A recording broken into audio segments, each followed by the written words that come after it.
Hello, हर्ष पार से हूँ। सबका स्वागत है, most welcome quick quick quick quick quick revise series में, जिसमें आपको रिवाइज करना है फटाफट एंड रॉक द एग्जाम। रोक सको तो रोक लो। चलो, सोशल साइंस में, जीएसएबी में first world war and Russian revolution जो हुआ था चैप्टर 2 में, ये सब कुछ हो गया। फर्स्ट वर्ल्ड वॉर हो गया, उसके बाद रशियन रिवॉल्यूशन भी हो गया, सेकंड वर्ल्ड वॉर की तैयारी भी शुरू कर दी। सब कुछ एक ही में, सब कुछ टिन टिन टिन हो गया। So let's go. चलो, फर्स्ट वर्ल्ड वॉर, ये मैंने नया तरीका अपनाया है। कैसा लगेगा मुझे प्लीज कमेंट करना, प्लीज कमेंट करना, प्लीज प्लीज प्लीज कमेंट करना, ठीक है। टेबल फॉर्म में सारी कुछ बातें मैंने यहाँ पे रख दी है कि वेस्टर्न का ड्रीम क्या था, वेस्टर्न कंट्रीज का ड्रीम क्या था। क्योंकि उसकी डिजायर एक ही थी, अरे यार, उसकी डिजायर एक ही थी, क्या कि एक्सपांड करो अपना एम्पायर, अपनी कॉलोनीज को बढ़ाओ, फैलाओ अपनी कॉलोनी। कहाँ? उसके लिए वो कहाँ गए? दो कॉन्टिनेंट में, एशिया और अफ्रीका को टारगेट किया। यूरोपियन तो वो थे ही, एंटार्क्टिका तो जा नहीं सकते थे। एशिया और अफ्रीका की कंट्रीज के ऊपर अपनी कॉलोनीज मजबूत बनाओ। तो व्हाट दे डिड, अपनी कॉलोनीज फैलाई, अपना रूल, अपना साम्राज्य इन दोनों कॉन्टिनेंट के अलग अलग कंट्रीज में फैलाना शुरू कर दिए। कंपटीशन यूं बढ़ गई, क्या हुआ पता है? कंपटीशन यूं बढ़ गई कि यूरोपियन नेशंस के बीच कंपटीशन बढ़ गई। यूरोप का एक नेशन कहता है कि मेरी कॉलोनी बढ़ेगी, मेरा रूल बढ़ेगा, दूसरा कहता है मेरी कॉलोनी बढ़ेगी, मेरा ये ग्रीड, उसकी लालच बुरी बला कहते हैं, पर उसे पता नहीं था हिंदी की बात। सो उसकी इंपैक्ट क्या हुई एशिया और अफ्रीका के कंट्रीज के अंदर, कि हमारे कंट्रीज, अफ्रीका के कंट्रीज इकोनॉमिकली, सोशल, कल्चरली एकदम बर्बाद हो गए। और पॉलिटिकल इफेक्ट क्या हुई? फर्स्ट वर्ल्ड वॉर तड़ा, एंड बोल्शेविक रेवोल्यूशन जो रशिया में हुई थी। दो चीजों के ऊपर ये पूरा चैप्टर मंडराता रहता है। देखो, अब western Europe and colonialism in Asia Africa की बात करें तो यूरोप ने अपने एक एम के साथ अपना एम्पायर एक्सपांड किया, एशिया और अफ्रीका में एक्सपांड कर दिया, ठीक है। ग्रीड क्या थी उसकी? इतनी ग्रीड थी अपना साम्राज्य फैलाने की कि यूरोप के खुद के आजू बाजू के कंट्रीज थे वो भी नहीं छोड़े गए। उसके वहां जो भी माल मलिदा मिलता था वो भी खींच लिया गया। स्पेन ने क्या करा पता है? स्पेन ने कंट्रोल कर दिया नेदरलैंड, बेल्जियम और लग्जमबर्ग के ऊपर, अपना कंट्रोल जमा लिया स्पेन ने। फ्रांस ने क्या करा? अपने आजू बाजू के जो कई सारे प्रोविंस थे वो हड़प लिए ससुर ने। पोर्टुगल ने क्या करा? उसका किंग मर गया, एकदम मातम का माहौल आ गया, उसका कोई वारिस तो था नहीं। तो जो ये स्पेन का रूलर था, पोर्टुगीज का रूलर मर गया, तो स्पेन का रूलर उसके ब्लड रिलेशन में था, तो उसने पोर्टुगल के ऊपर अपना साम्राज्य फैला दिया। स्पेन की मोनोपोली 6 डिकेड, मतलब 60 सालों तक चली, साम्राज्य फैलाने में। किसी को कानो कान खबर भी नहीं होने दी, किसी को मतलब बेनिफिट नहीं होने दिए। अब इटली और जर्मनी को सबसे ज्यादा नुकसान हुआ, विक्टिम ऑफ फ्रांस, क्योंकि इटली और जर्मन दोनों फ्रांस और ऑस्ट्रिया की ग्रीड के, उसकी लालच के विक्टिम बन गए। दोनों ने इटली और जर्मनी के ऊपर अड्डा जमा लिया। एशिया अफ्रीका के ऊपर ग्रिप जमा ली, एकदम ग्रिप भी वो टाइट कर दी। अब इंग्लैंड जो कर रहा था ना, उसके रास्ते पे चल पड़े सब। क्या? कि कई सारे नेशंस यूरोप में फ्री होते गए। जब यूरोप में इंग्लैंड वगैरह जो कंट्रीज थे वो एशिया अफ्रीका में वो वहां रूल, साम्राज्य फैलाना शुरू कर दिया ना, तब यूरोप के कई सारे कंट्रीज आजाद होते गए। और वो जैसे ही आजाद हुए, नए बच्चे हुए, पैदा हुए, उसने भी इंग्लैंड के रास्ते पर चलना शुरू करा और एशिया अफ्रीका के कंट्रीज के ऊपर अपनी हुकूमत जमाना शुरू कर दिया, ठीक है। अब कॉलोनियलिज्म इन एशिया की अलग अलग कंट्रीज में जो यूरोप की कॉलोनीज थी उसके ऊपर हम पढ़ेंगे। इंग्लैंड ने और यूरोपियन कंट्रीज ने इंडिया के ऊपर तो ग्रिप जमाए रखी थी, उसके साथ साथ श्रीलंका, म्यांमार, सिंगापुर, मलेशिया के ऊपर भी अपना तानाशाही ठोकना शुरू कर दिया। चाइना में भी एंटर हुआ इंग्लैंड, वहां दो ओपियम वॉर हुए, दो ओपियम वॉर हुए, याद रखना। ओपियम मतलब एक तरह का ड्रग होता है। 39 से 42 तक दो ओपियम वॉर में, दोनों में चाइना लुढ़क गया, हार गया। आज तो इंग्लैंड हार जाता है यदि अभी वॉर होता है तो, चाइना लॉस्ट हो गया। तो रिजल्ट क्या हुआ उस वॉर का पता है? चाइना को लॉस्ट होने की वजह से चाइना को अपने जो बहुत इंपॉर्टेंट पोर्ट्स हुआ करते थे वो इंग्लैंड को देने पड़ गए ट्रेड के लिए, और एम्पायर एक्सपांडेशन के लिए इंग्लैंड को दे देने पड़े। अब सबको पता चल गया कि चाइना हार गया है इंग्लैंड के सामने, तो Japan, Russia, Germany, France, Belgium, America सब घुसे, है तुम तो हार गए हो, तुम तो हार गए हो। वो भी ऐसे कोनी ठोकने चले गए वहां पे। उसने भी कहा कि हमें को भी ट्रेड करना है, हमें भी पॉलिटिकल राइट चाहिए, देना पड़ा। चाइना एकदम वीक हो चुका था। वेस्ट एशिया अट्रैक्शन हुआ। वेस्ट एशिया में क्या था, ऑयल के रिसोर्सेज भरे पड़े थे डेजर्ट एरिया में, और यूरोपियंस वहां अट्रैक्ट हो। यहाँ पे तो ऑयल मतलब काला सोना, ब्लैक गोल्ड कहा जाता है। सो ऑयल कंपनीज का सेटअप होना शुरू हो गया। ऑयल कंपनीज ईरान में, इराक में, कुवैत, सऊदी अरेबिया, बहरीन, हर जगह पे यूरोपियन कंट्रीज ने अपनी ऑयल कंपनीज खोल दी, शुरू कर दी। सेल्फ इंटरेस्ट फोकस, वो यहाँ जहां पे जो भी कंट्री में अपनी हुकूमत जमाते थे, ऑयल कंपनीज खोलते थे, वहां उसका खुद का फायदा देखते थे, किसी और का नहीं। ठीक है, ये हुआ कॉलोनियलिज्म इन एशिया। अब कॉलोनियलिज्म इन अफ्रीका में हम जाते हैं, तो फर्स्ट कॉलोनी अफ्रीका में डच ने खोली थी। जैसे यहाँ पे सबसे पहले पोर्टुगीज आए थे, वहां डच गए, 15वीं सेंचुरी की बात है। इंग्लैंड और फ्रांस भी, फिर इंग्लैंड केप टाउन में गया, फ्रांस अल्जीरिया में गया, और वहां पे अपनी हुकूमत जमाना शुरू करा। कॉलोनी का रीजन क्या था कि वहां रॉ मटेरियल बहुत तादाद में था, रॉ मटेरियल खरीदता था, और जो रेडीमेड प्रोडक्ट होती थी उसके लिए मार्केट भी अफ्रीका को बनाता था, महंगे दाम में बेचता था। कब ये हुआ सब, पोस्ट इंडस्ट्रियल रिवोल्यूशन के बाद। जो यूरोप में इंडस्ट्रियल रिवोल्यूशन आया था ना, बड़ी बड़ी फैक्ट्रियां खोलना शुरू करती थी, उसे रॉ मटेरियल कहां से मिलेगा, रॉ मटेरियल यहां से मिलेगा बच्चे। फिर किंग लेओपोल्ड किंग था, उसका रोल क्या था, उसने कोंगो को सीज कर दिया। Congo is a country of Africa, उसके ऊपर हुकूमत शुरू करी और वहां अपना रूल एस्टेब्लिश कर दिया। इंग्लैंड ने अपनी colonies Egypt, East Africa, South Africa में शुरू करी। फ्रांस ने अपनी colonies Tunisia, Morocco, West Africa में शुरू करी। जर्मनी ने अपना ईस्ट और वेस्ट अफ्रीका के कई सारे प्रोविंस को हड़प लिया, जर्मनी ने। हाँ, और इटली ने भी रेड सी जो होता है साउथ अफ्रीका में, उसके आसपास के कई सारे कंट्रीज के ऊपर, प्रोविंस के ऊपर, एरियाज के ऊपर अपनी हुकूमत खोल दी। अब स्पेन और पोर्टुगल का है, हम थोड़ी ना बैठे रहेंगे, हैं? उसने भी कुछ प्रोविंस हड़प लिए। अब ये कई सारे कंट्रीज, यूरोप के कई सारे कंट्रीज अफ्रीका में घुसे। अंदर अंदर झगड़ा ना हो इसीलिए सबने मीटिंग बुलाई। मीटिंग कहां पे बुलाई, जर्मनी के बर्लिन में 1884-85 में। वहां अफ्रीका की अलग अलग टेरिटरीज जो है, एरिया से उसे डिवाइड करा गया, तो इतना तुम संभालो, इतना हम संभालते। अफ्रीका का फेट मतलब नसीब कैसा था, खराब। पूरा अफ्रीका कोलोनाइज्ड हो गया। अफ्रीका का एक भी विस्तार, एरिया ऐसा नहीं बचा था कि जिसके ऊपर अफ्रीका का खुद का रूल हो, पूरा यूरोप। पैरेलल इवेंट क्या हुआ, जर्मनी और इटली कंप्लीटली यूनिफिक मतलब यूनाइटेड हो गए। मतलब जर्मनी, इटली खुद एक हो गए, मतलब दोनों एक नहीं हो गए, दोनों का जो पॉलिटिकल एजेंडा था ना वो एक हो गया। जर्मनी अपने आप एक महान हो गया, इटली अपने आप यूनिफाइड हो गया। इसके इफेक्ट क्या हुई पता है, यूरोप तो पोस्ट रिवोल्यूशन मतलब इंडस्ट्रियलाइजेशन पीरियड के बाद वो तो सब पूरा अफ्रीका एशिया में अपना माल बेच ही रहा था। अब उस इंडस्ट्रियल रिवोल्यूशन में जर्मनी ने घुस मारी, इंडस्ट्रियलिज्म में घुसी, कमर्शियलिज्म, कॉलोनियलिज्म में जर्मनी भी हो, वही चाहता था कि हमारी भी हुकूमत हो, हमारा भी कॉमर्शियल मार्केट हो, हमारी भी इंडस्ट्री चलनी चाहिए। यूरोप की रेस में यूरोप के कॉम्पिटिटर बने। ग्लोबल इंपैक्ट क्या हुई, पॉलिटिकल, इकोनॉमिकली, सोशली एक्सप्लॉइटेड पूरा अफ्रीका एशिया तो हो ही रहा था। डेवलपमेंट स्टॉप हो गया, दोनों ने रेस लगाई। फाइनल इंपैक्ट क्या हुई, फर्स्ट वर्ल्ड वॉर की ओर सब चले गए। अब factors and causes of first world war, first world war के फैक्टर्स क्या है, कोजेस क्या है। देखो वर्ल्ड इंपॉर्टेंस, सबसे पहले फर्स्ट वर्ल्ड वॉर क्या है कि एक हार्ट ब्रेकिंग अनफॉरगेटेबल इवेंट थी जो कभी भुला ही नहीं जा सकती थी। ठीक है, कब हुआ शुरू, 1 अगस्त 1914।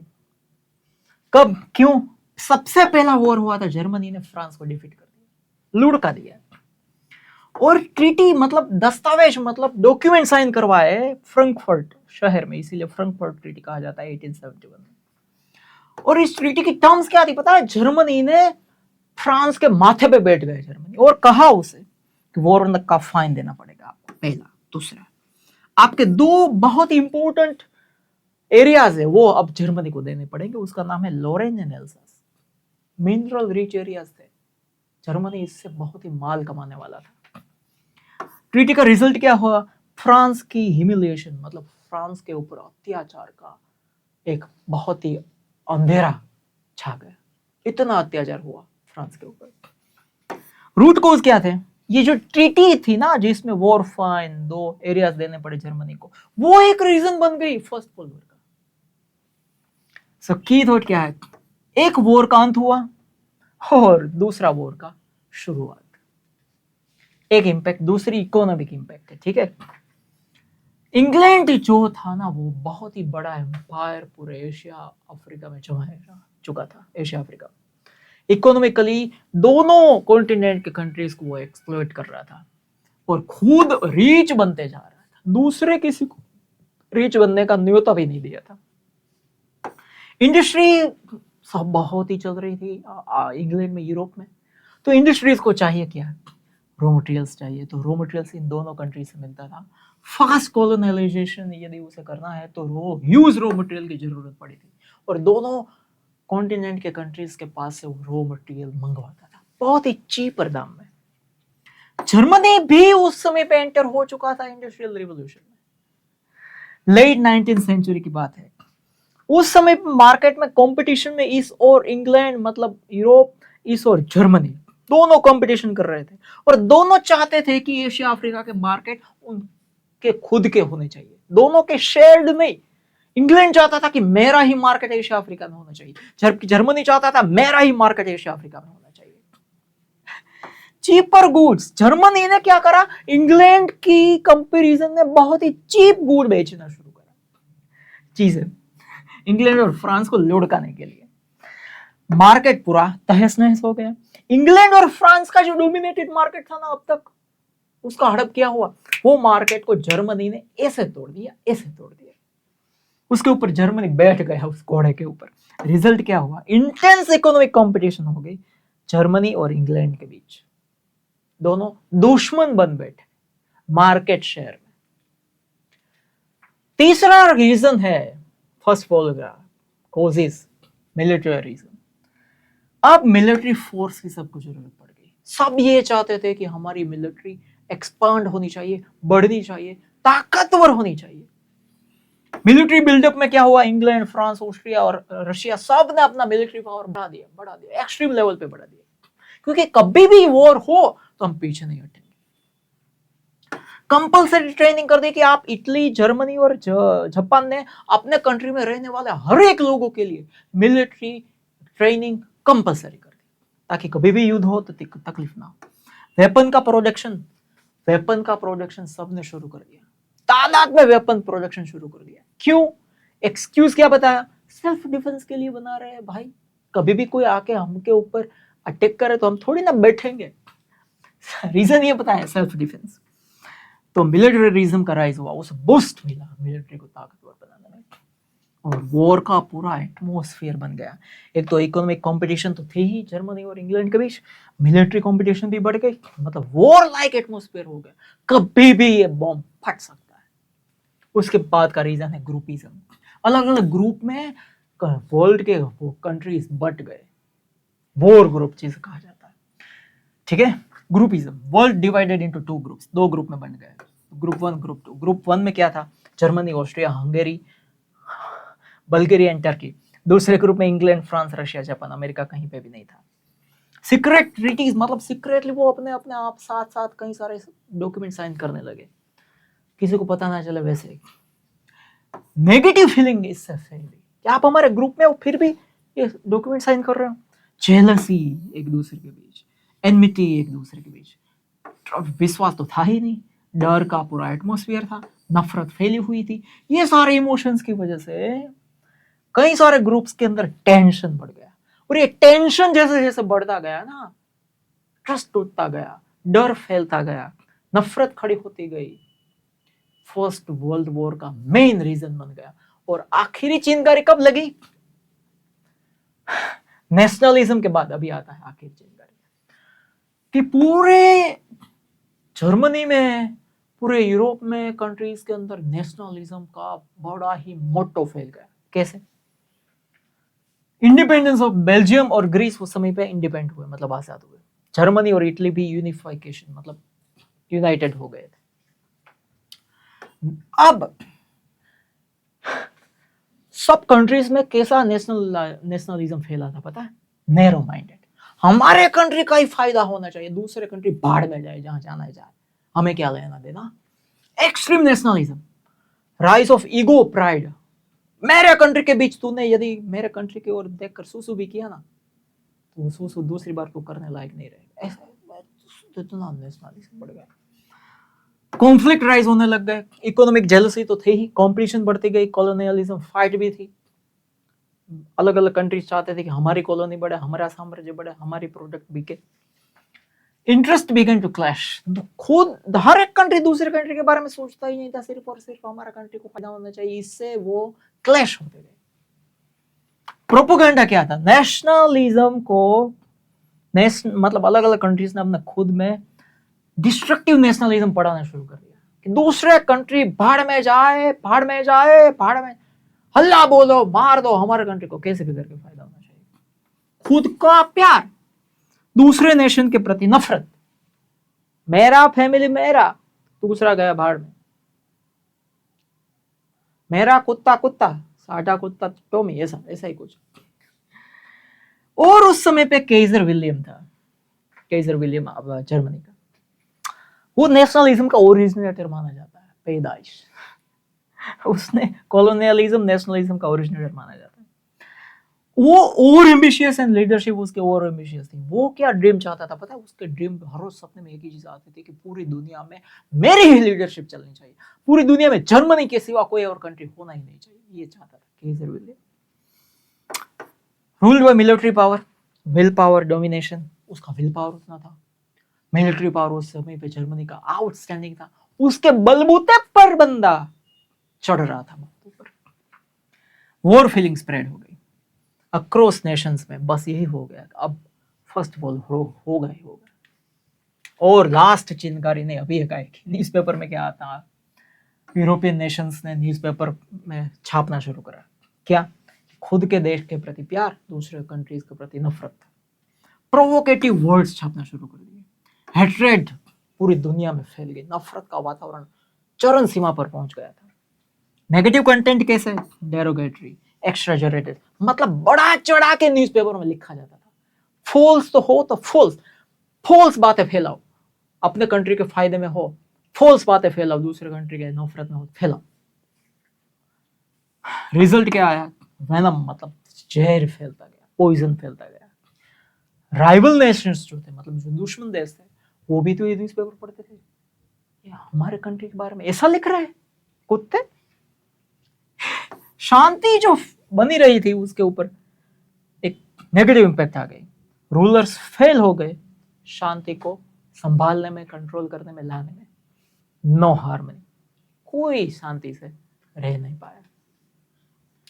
और ये तो आपको पता है, क्लास 10 में आप आओगे तो इंग्लिश और सोशल साइंस का, जीएसबी का पूरा कोर्स लाइव लेक्चर के साथ, इंग्लिश और सोशल साइंस के शॉर्ट रिवीजन वीडियोस के साथ, अनलिमिटेड टेस्ट के साथ। और जब एग्जाम है तब कॉन्स्टेंट लाइव ले लेके आपकी तैयारियों करने के साथ सिर्फ 1499 में ये कोर्स आपको अवेलेबल होगा, उपलब्ध होगा। कुछ भी जानकारी चाहिए तो ये मेरा नंबर है। 1 साल की ये प्राइस है, ठीक है, स्पेशल ऑफर चल रही है। फिर प्राइस कैन ये नफरत की तरफ बढ़ सकते हैं। सर्च एप्लीकेशन में जाके आप खरीद सकते हो। फिलोसॉफी अबाउट वॉर क्या थी? Causes of first world war में जर्मनी में क्या चल रहा था पता है? अभी वॉर इज वेलफेयर ऐसा लिख रहे थे। युद्ध एज कल्याण, पार्थ ने कहो चढ़ावे बाण, युद्ध तो युद्ध एज कल्याण। यूरोप में पॉलिसी बन गई थी। वहां पे एक राइटर थे ट्रॉट्स्की, उन्होंने तो ये लिखा, only the mighty deserve to live, शक्तिशाली ही जिंदा रहने के लायक है, बाकी सब बाढ़ में जाए। War alone is national need, अभी वॉर ही एक जरूरत है देश की, ऐसा लिखने लग गए। तो उसका भाई आया नीत्शे, उसने तो ये लिखा, वॉर जो है सेक्रेड वर्क, पवित्र काम है। काहे का पवित्र है बे? और एक इवेंट ऐसी बनी जिसने चिनगारी जो बाकी थी, पूरा दारू गोला बम गोला सब तैयारी थे, चिनगारी बाकी थी, वो चिनगारी शुरू करी यहां से। ट्रिगर इवेंट जिसे कहा जाता है। ऑस्ट्रिया के प्रिंस और उसकी वाइफ को एसेसिनेटेड मतलब मार दिया गया, हत्या कर दी गई, स्टेप्ड। और इसके पीछे सर्बिया का एक टेररिस्ट ग्रुप था जिसका नाम था ब्लैक हैंड, उसका हाथ था। सर्बिया का एक group, terrorist group black hand, उसका हाथ था इन दोनों को खत्म कर देने। अब ऑस्ट्रिया को ऐसा लगा कि इसके पीछे सर्बिया खुद है, जबकि सर्बिया नहीं था, उसका टेररिस्ट ग्रुप ब्लैक हैंड था। इसलिए ऑस्ट्रिया ने अल्टीमेटम दे दिया 48 आवर्स के अंदर अंदर जिसने भी इसको मारा हो सामने लाओ, वरना हम युद्ध छेड़ देंगे। अरे भाई हमने नहीं मारा है, कोई और है। वो मानने के लिए तैयार नहीं थे। सर्बिया ने रिप्लाई दिया कि भाई हम इसमें इन्वॉल्व है ही नहीं।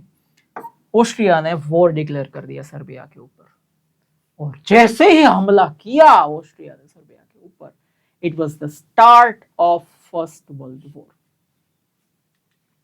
अब फर्स्ट वर्ल्ड वॉर में क्या हुआ, इसकी सुनहरी झलक हम देख लेते हैं। 24 नेशंस थे एलाइड नेशंस में, 4 नेशंस थे एक्सिस नेशंस में। जर्मनी ने शुरू करा था इनिशियली, कई सारी विक्टरीज जर्मनी ने हासिल कर ली, फ्रेंच आर्मी खत्म हो गई। सबमरीन वॉर हुआ, जर्मनी ने एलाइड शिप्स को तहस नहस कर दिया, खत्म कर दिया। मैंने बताया ना, जर्मनी के पास उस समय पे शक्तिशाली, बहुत ही पावर माइटी सेना थी। वेपन्स का यूज करा, tanks, poisonous gases, heavy death, कई सारे लोग मारे गए। शुरुआत जर्मनी एक उभरता हुआ पावर बनता गया। रशिया वहां से एग्जिट हो गया, रशिया पिछले दरवाजे से निकल गया। भाई हमारे घर में अभी बोल्शेविक रिवॉल्यूशन हुआ था ना, जार किंगडम का खात्मा निकल गया, हमारे घर में अभी लाल लग पड़े हैं, हम युद्ध में कहा रशिया निकल गया, बंद हुआ। 1917 में रशिया गया। जैसे ही रशिया गया, जर्मनी ने एक सबसे बड़ी भूल कर दी, मिस्टेक कर दी। क्या? लुसिटेनिया, मतलब ये एक शिप का नाम है। जर्मनी ने अमेरिका की शिप लुसिटेनिया के ऊपर अटैक कर दिया। अमेरिका तो था ही नहीं इसमें, ना एलाइड नेशंस में, ना एक्सिस नेशन में। वहां अमेरिका जाकर कहां इंटरफियर स्टडी करने की जरूरत थी। वहां गया और लुसिटेनिया शिप के ऊपर अटैक कर दिया। अमेरिका के 147 सोल्जर्स मारे गए। अब अमेरिका ने कहा, बेटा अब तो देख। अमेरिका ने एलाइड नेशंस ज्वाइन किया अप्रैल 1917 में। जैसे ही अमेरिका ने ज्वाइन किया तो कई सारे कंट्रीज जो हाथ पे हाथ धरे बैठे हुए थे वो भी उसके साथ आए। Panama, Greece, Cuba, China, Siam, सब ने अमेरिका के साथ एलाइड नेशन ज्वाइन किया। एलाइड जो नेशंस थे वो स्ट्रॉन्ग बनते गए। जर्मनी अब वीक हो गया, couldn't resist। अब वो ये वॉर का पूरा टर्न था। यदि वहां पे अटैक नहीं किया होता जर्मनी जीत जाता। फिर एलाइड नेशंस में बल्गेरिया भी ज्वाइन हुआ 1980 सितंबर में। टर्की और ऑस्ट्रिया ने भी ज्वाइन किया 1918 में अमेरिका के साथ साथ। और वॉर का खात्मा कैसे हुआ पता है? जर्मन को अब पता चल गया कि अब हमारी एक नहीं चलेगी तो दो कहां से चलेगी। उसका लीडर केजर जो विलियम केजर था, उसको जो पूरे वर्ल्ड में अपनी लीडरशिप फैलानी थी ना, वो सरेंडर हो गया, भाग गया। वो कहां गया पता नहीं, आज भी नहीं पता चल रहा। जर्मनी ने सरेंडर कर दिया 11 नवंबर, सीज फायर, युद्ध खत्म हो गया। Effects of first world war की इफेक्ट क्या हुई पता है? 6.5 करोड़ लोग इस युद्ध में हिस्सा ले रहे थे। 1 करोड़ मर गए। 1 करोड़ लोग मर गए। मतलब अहमदाबाद में 1 करोड़ जैसी पॉपुलेशन है तो पूरा अहमदाबाद मर गया। 2 करोड़ इंजोर हो गए।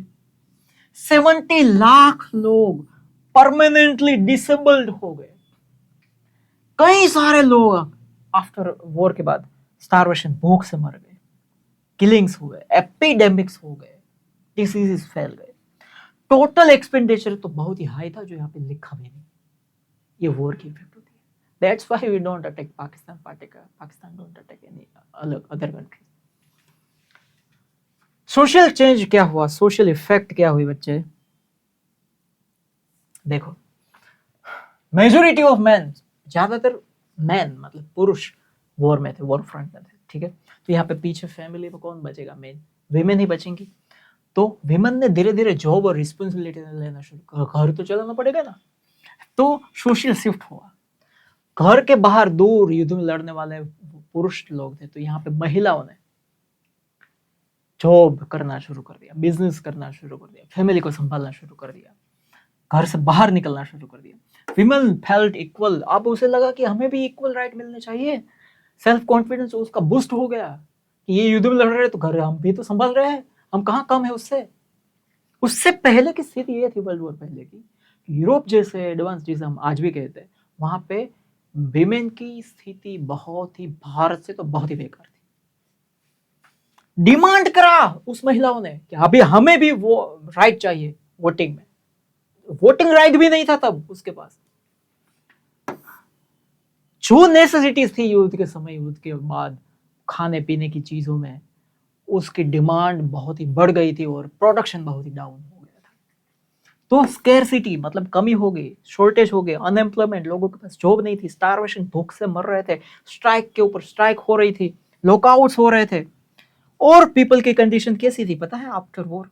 एकदम सफरिंग। बच्चों की स्थिति तो एकदम एकदम एकदम खतरनाक थी। और है ट्रीटी ऑफ वर्सलाइस।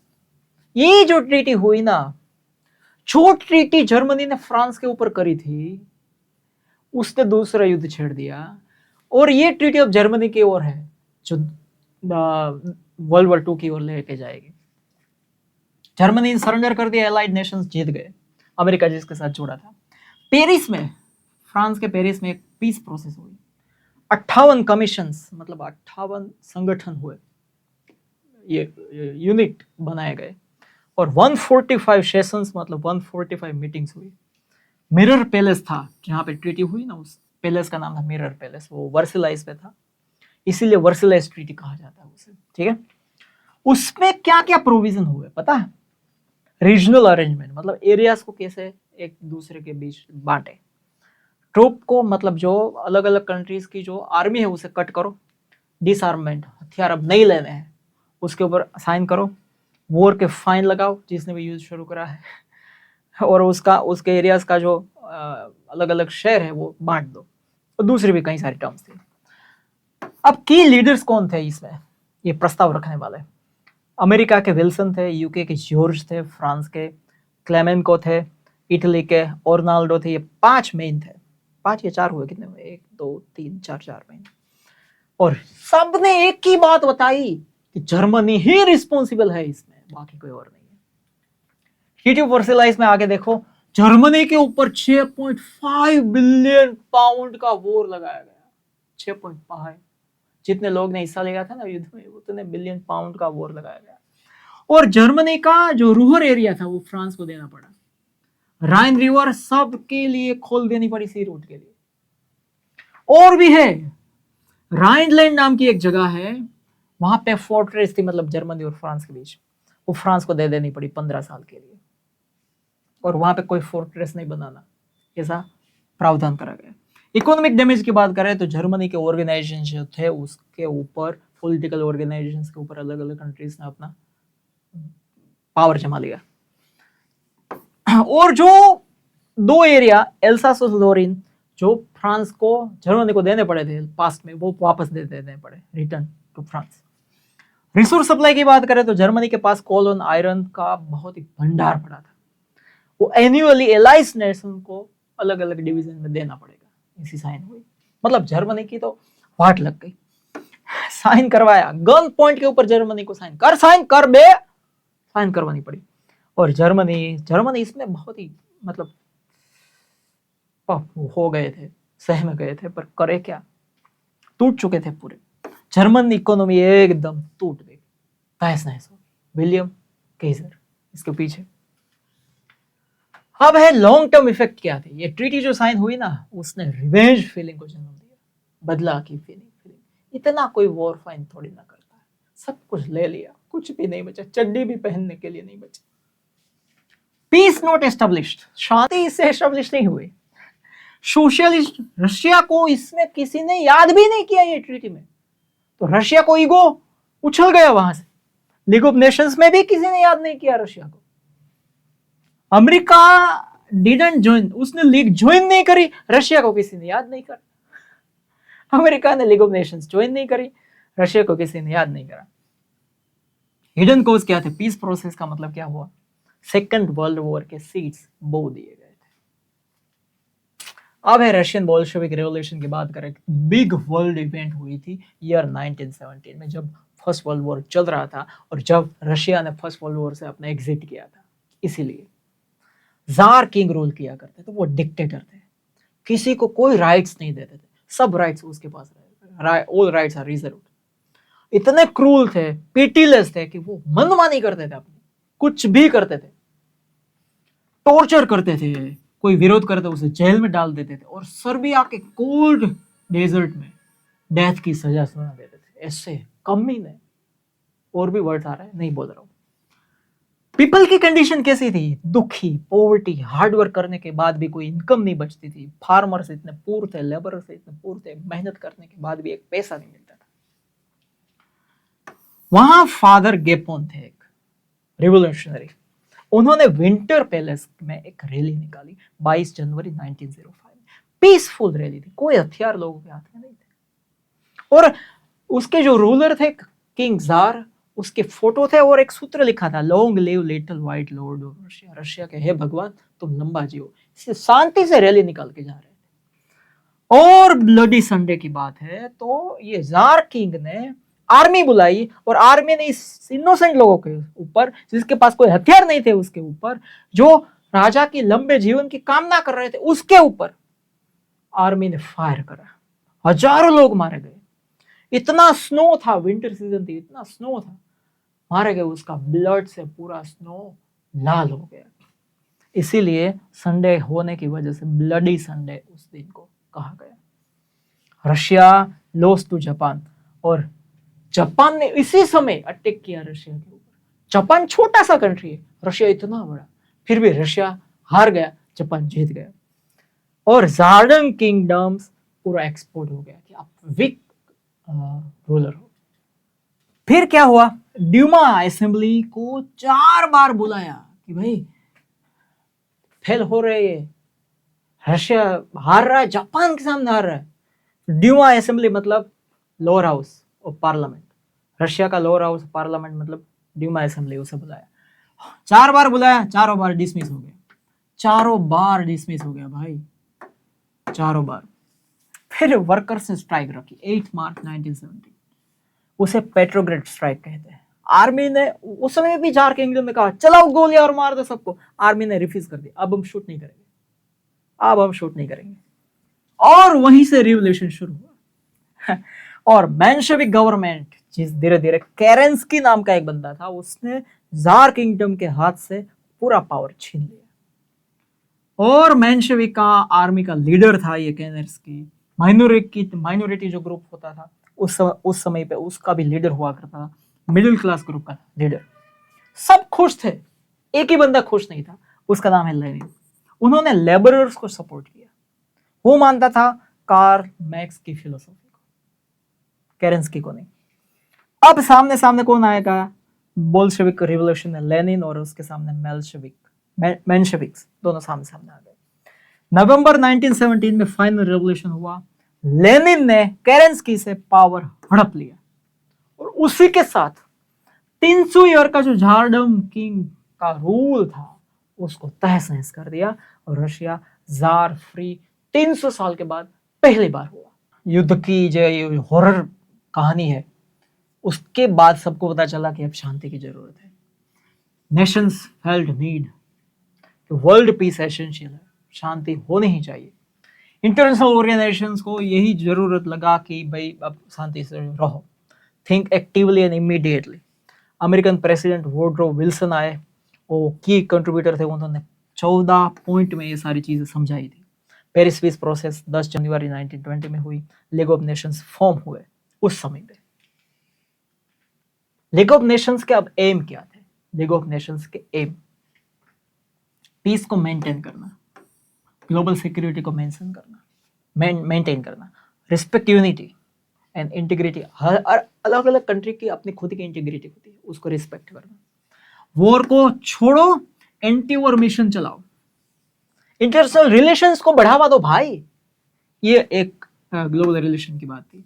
जो भी डिस्प्यूट्स है अलग अलग कंट्रीज के बीच, उसे नेगोशिएट करो, कॉम्प्रोमाइज करो, एक मीडिएटर की जरूरत है तो मीडिएटर रखो, पर इसे सोल्व आउट करो।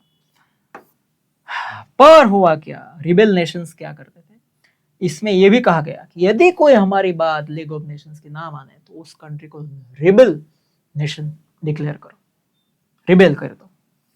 फेलियर नॉट क्या है, कुडंट स्टॉप इंपीरियलिस्ट पावर्स। ये जो इंपीरियलिस्ट पावर वाले कई सारे कंट्रीज थे ना, जो अपना साम्राज्य फैलाना चाहते थे, उसके ऊपर कोई कंट्रोल नहीं रहा।